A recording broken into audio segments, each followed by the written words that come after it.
Hey guys, Alton Jr. here. I wanted to give you guys a rundown of the very first Bassmaster Elite Series on Lake Martin, give you a few tips, tricks, and techniques that I used to catch a top 25 finish. We ended up 22nd, I believe. Don't quote me on that.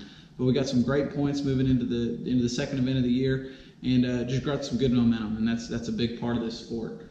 I chose to fish for spotted bass. There were a lot of guys that fish for spots and largemouth or just largemouth, and the largemouth to me just seemed to be too risky of a play. I did have a few big largemouth bites in practice, but they were just really few and far between, and I was afraid that I was going to get burned if I fished for largemouth. So I stuck with spots. I got on a really nice pattern, fishing for suspended fish in the backs of drains and in depressions on deep flats. These fish were 45 to 50 feet down over sometimes 60 feet of water, really just keying out on bait.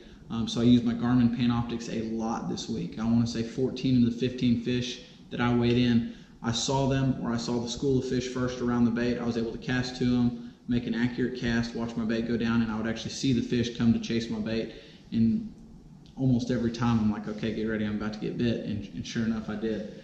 A few of the key baits that I was using this week. This is just an underspin. You'll notice that I put a Damiki style bait on the back of it. They were feeding on really small shad. I downsized the blade, and this is a 1/2 ounce version. I've got it on 12-pound fluorocarbon line because I was needing that thing to get down there, sometimes all the way down to 40 feet. And you know when you're fishing a moving bait down there in 40 feet, you got to fish it really slow. That light line helped keep it down, and also throwing a 1/2 ounce played a big role in that. The rod I got this on is a Kistler Helium 3. It's a 6'9", medium heavy, extra fast. I like a shorter rod when I'm fishing an underspin.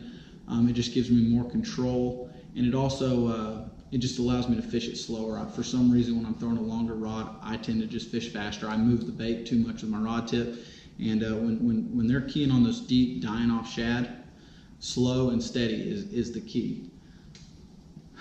Another thing that I used, and whenever I would get around a real big school of fish that was fired up, this is a 7/8 ounce War Eagle spoon in white.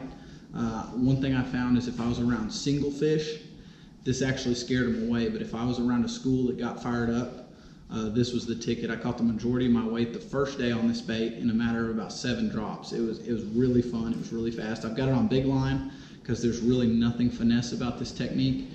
This is 17-pound fluorocarbon. I've got this on a 7-foot medium heavy rod. This is the Magnesium 2. You'll notice with the green wind grips and the fat butt on the end of it. It's nice, you know, you're fishing vertical, you're jigging straight up and down, and when you get those bites, it's nice to have a little extra padding. One tip I can say for you, if you're fishing a jig and spoon, upsize your line and boat flip everything. I can't tell you how many fish I've lost because I hook a big fish, I try to play them at the boat, and when you're throwing something, especially it's almost 1 ounce with treble hooks, they get to shaking their head, you're gonna lose a lot of fish. So what I've found is percentage-wise, is if you just go ahead and boat flip all those fish, you're going to put a lot more fish in the boat and you're not going to lose quite as many. Another bait, you know, everyone's kind of seen the Damiki rig take off in the past few years. I was throwing a Damiki rig too over the 3 days of competition. Magnesium 2 here. This is let's see what we got. This is 7-foot medium, real fast tip on it. I was just dropping down vertically to these fish when they get under the boat. And just really holding that bait still. They're feeding on dying shad, so you got to remember, we don't want a lot of movement. I'm not shaking it much. If anything, you know, if I saw a fish on my graph coming up to look at my bait, it's almost like I'm crappie fishing. Just give it a real slow rise. So, you know, that was my 3 key baits this week. I did catch a few fish on others, but I want to say every fish I weighed in came in on these 3 rods right here. And if you're headed out on Lake Martin anytime soon, go fish for some deep suspended spots, especially if you're running Garmin Panoptics. You're going to find that it's almost like cheating.